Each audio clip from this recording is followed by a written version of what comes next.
Hello friend, welcome to R GS creation. আজকে তোমাদের একটি খুব কম সময়ের মধ্যে ইয়াররিং তৈরি করে দেখাবো।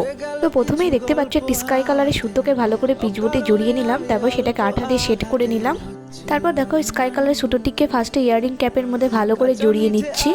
ক্যাপের মিডলগুলো দেখো ফাঁকা রেখেছি, সেগুলো পিঙ্ক কালারের সুতো জড়ানো হবে, কারণ এটা পিঙ্ক এবং স্কাই কম্বিনেশনে ইয়াররিংটা তৈরি করা হবে।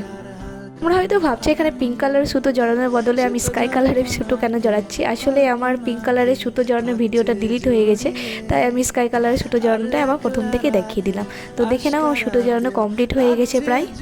এবার দেখে নাও ক্যাপের নিচে স্টোন চেন লাগিয়ে নিব, তার সাথে একটি বল চেনগুলো লাগিয়ে নেব। এবার ক্যাপটিকে নিজের ইচ্ছে মতো সাজিয়ে নিতে পারো, কেউ স্টোন বা কেউ চুমকি দিয়ে সাজিয়ে নিতে পারো। তো আমি দেখো এখানে খুব সিম্পলভাবে সাজিয়ে নিচ্ছি।